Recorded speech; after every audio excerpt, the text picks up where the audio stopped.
Hello student, good morning. इस video में हम जो मरीन हैबिटेट हैं, समुद्री आवास हैं, उसके बारे में बात करेंगे। समुद्री आवास से तात्पर्य जीवों के रहने का स्थान यदि समुद्र या कोई महासागर हो तो हम उन जीवों को समुद्री या मरीन एनिमल कहते हैं। समुद्री जीव और जो वातावरण से उनके संबंधों का अध्ययन है वो बेसिकली कि महासागरीय विज्ञान या ओशिनोलॉजी है, उसके अंतर्गत किया जाता है। और उस ओशिन इकोलॉजी भी एक अलग से महत्वपूर्ण ब्रांच है इकोलॉजी की। तो जो समुद्री आवास होते हैं उनमें समुद्री जल की जो स्थिरता है और एक समान जो परिस्थिति हैं, इसके कारण विभिन्न प्रकार के विविध जीवों ने अपना आश्रय समुद्रों में बनाया है। यदि हम जंतु के 3 वर्ग मीरियापोडा, ऑन्कोफोरा और एम्फीबिया को छोड़ दें तो अन्य सभी वर्गों के जंतु समुद्र में निवास करते हैं।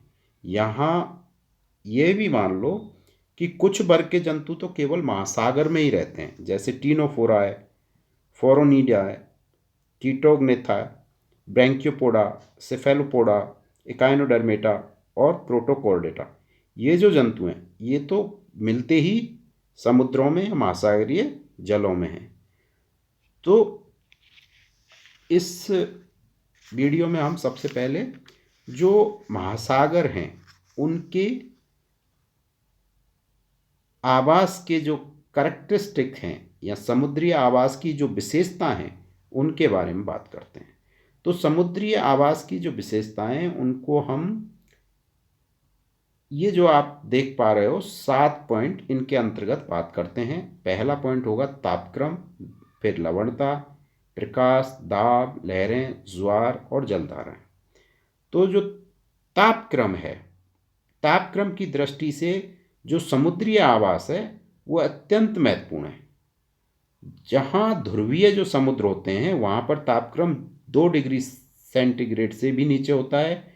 वहीं भूमध्य सागरीय जो हैबिटेट हैं उन हैबिटेट्स में 32 डिग्री सेल्सियस तक तापमान मिलता है। उच्च वचन के परिप्रेक्ष्य में यदि हम तापक्रम देखें तो अधिक जो अंतर प्रदर्शित नहीं करता है ये, है ना। जहाँ जहाँ आप देखेंगे तो वहाँ वर्ष भर टेम्परेचर लगभग सेम रहता है, क्यों बहुत बड़े क्षेत्र में फैले हुए होते हैं। तो उच्चवाचन ज़्यादा नहीं होता है इन समुद्री क्षेत्रों में।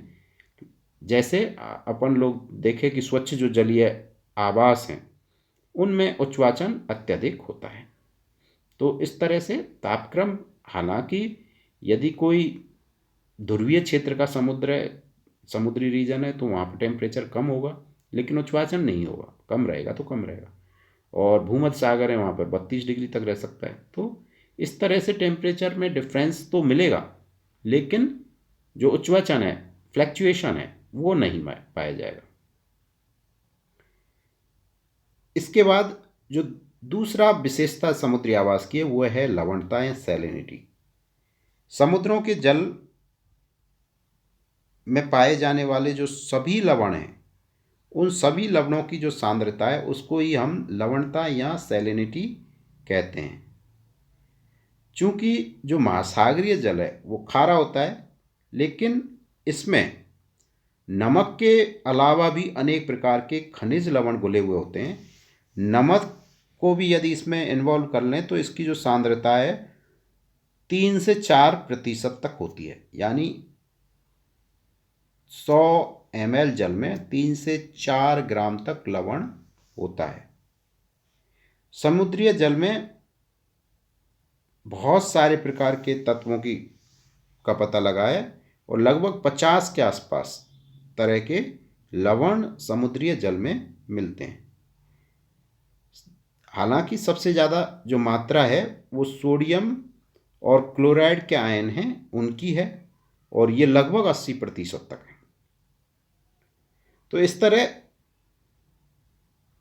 जो समुद्र है उसमें लवणता के कारण ही ये जो महासागरीय जल होता है इसका जो पीएच है वो अधिक हाइड्रोजन आयन सांद्रता वाला होता है, या जो H+ आयन की सांद्रता है वो ज़्यादा होती है।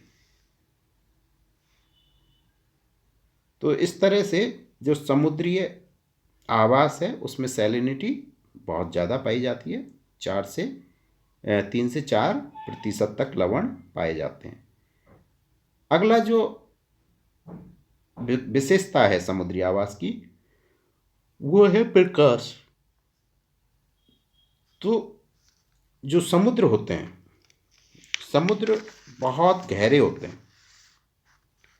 है ना, और प्रकाश एक महत्वपूर्ण इकोलॉजिकल फैक्टर है जो समुद्रीय जीवों के प्रकार और वितरण को प्रभावित करता है। प्रकाश जो है समुद्रीय जो जीव होते हैं उनका हॉरिजॉन्टल जो वर्टिकल स्ट्रेटिफिकेशन है उसमें महत्वपूर्ण भूमिका निभाता है।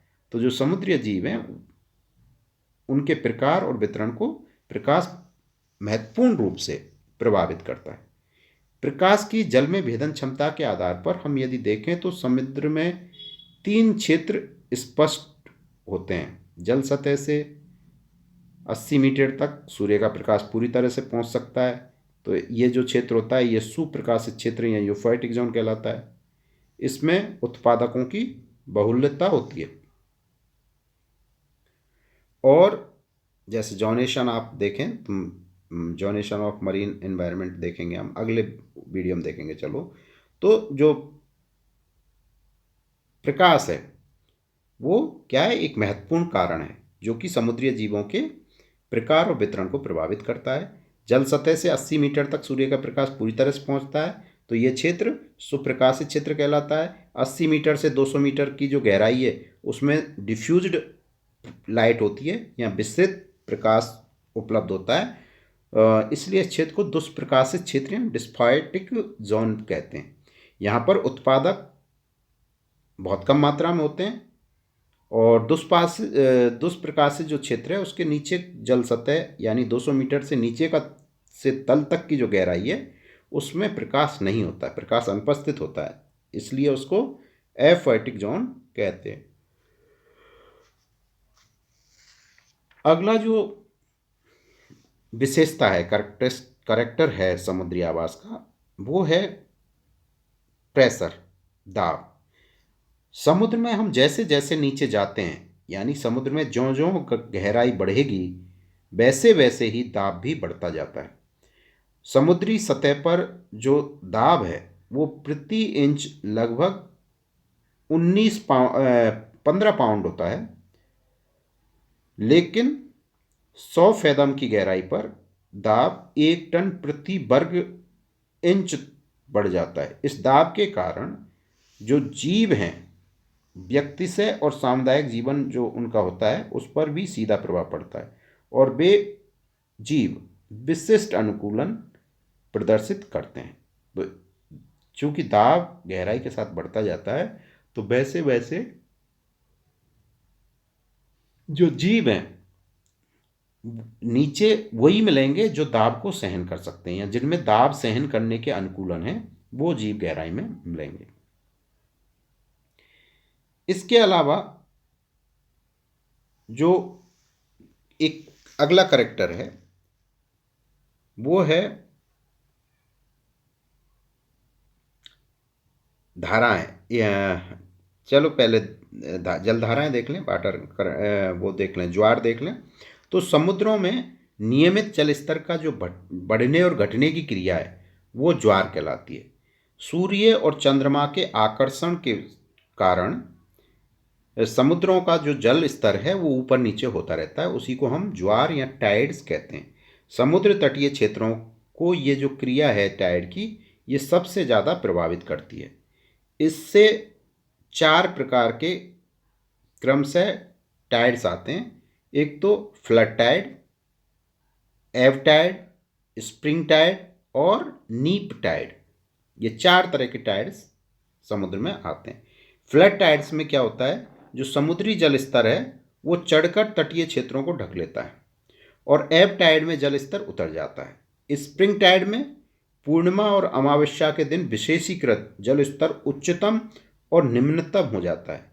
नीप टाइड में ज्वार प्रत्येक माह में 2 बार हुमस प्रदर्शित करता है। तो इस तरह से जो टाइड है वो भी समुद्री आवास को प्रभावित करता है।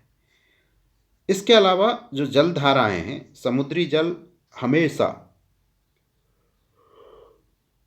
एक चक्रण प्रदर्शित करता है। जलधाराएं मुख्यतः 2 प्रकार की होती हैं, जिसमें पहली विषुवत रेखीय जलधाराएं होती हैं, और उसके अलावा जो तटीय धाराएं उसके नाम से भी उनको जानते हैं। विषुवत रेखीय जलधाराएं पूरब से पश्चिम की ओर चलती हैं, जबकि जो तटीय जलधाराएं हैं उत्तरी दक्षिणी होती हैं, उत्तर से दक्षिण या दक्षिण से उत्तर की ओर चलती हैं। धाराएं चलने के कई कारण हैं, लेकिन जो मुख्य कारण हैं वो 3 हैं। पहली, जल के इस ऊपर जो हवाएं चलती हैं उसकी वजह से जलधाराएं चलती हैं। दूसरा, जो तापक्रम परिवर्तन होते हैं उनकी वजह से जलधाराओं का निर्माण होता है। तीसरा जो कारण है वो है ग्रेविटेशन, गुरुत्वाकर्षण। ग्रेविटेशन के कारण भी जलधाराएं उत्पन्न होती हैं। तो इस तरह से जो जलधाराएं वो भी एक महत्वपूर्ण करैक्टर है। और ये जो जलधाराएं हवा से चलती रहती हैं, लेकिन सूर्य के जो प्रकाश की गर्मी है से जल का जो तापक्रम परिवर्तन होता है उससे भी उत्पन्न होती हैं। इसी प्रकार गुरुत्वाकर्षण बल के कारण ज्वार भाटे की स्थिति उत्पन्न होती है, तो उससे भी जलधाराएं उत्पन्न होंगी। और जलधाराओं से ध्रुवों का ठंडा जल भूमध्य रेखा की ओर और भूमध्य रेखीय जो उष्ण जल है वो ध्रुवों की ओर चक्रण करता है। जलधाराओं के कारण ही समुद्र की गहराइयों से जो पोषक पदार्थ हैं वो सतह पर आते हैं, और जो प्लैंकटॉन्स हैं और या अन्य जो प्राणी हैं उनके रैंडम डिस्ट्रीब्यूशन में ये सहायता करते हैं। तो उन जलधाराओं की वजह से जो प्लैंकटॉन्स हैं या अन्य प्राणी हैं उनका यादृच्छिक वितरण हो जाता है। और दूसरा, ये जो धाराएं होती हैं इनसे जो ऑक्सीजन है वो भी सभी स्थानों पर पहुंच जाती है। इसके अलावा जो समुद्री आवास है उसमें अगला यदि विशेषता देखें तो आयतन की दृष्टि से समुद्री आवास सबसे बड़ा है। पृथ्वी की जो सतह है उसका लगभग 71% भाग समुद्री क्षेत्र घेरे हुए हैं, जो लगभग 32 करोड़ वर्ग मील के आसपास है। दूसरी जो समुद्री आवास हैं उनमें निरंतरता यानी कंटिन्यूटी पाई जाती है। समुद्री आवास की जो निरंतरता है वो भी इसकी एक विशेष लक्षण है। विश्व के सभी समुद्र आपस में एक दूसरे से मिले हुए हैं या जुड़े हुए हैं। इससे एक समुद्र के जल की निरंतरता दूसरे समुद्र के जल से बनी रहती है। अगली यदि विशेषता देखें तो गहराई है। समुद्री आवास गहरे होने के गुण भी अपनी विशेषता है। जो महासागरीय गहराई है वो औसत 4000 मीटर आंकी गई है। तो इस तरह से जो अपने इस वीडियो में देखा, ये समुद्री आवास की विशेषताएं देखी, जिसमें हमने तापक्रम, लवणता, प्रकाश, दाब, लहर, ज्वार भाटे है ना, जो ज्वार आता है वो, जलधाराएं, गहराई है, कंटिन्यूटी है सभी समुद्रों की, और आयतन, एक बड़ा आयतन 71% भाग बनाता है लगभग। तो इस तरह से आप लोग ये समझ ही गए होंगे कि जो क्या क्या विशेषता समुद्री आवास की। अगले वीडियो में हम लोग जो जॉनेशन है समुद्री आवास का वो देखेंगे। Thank you.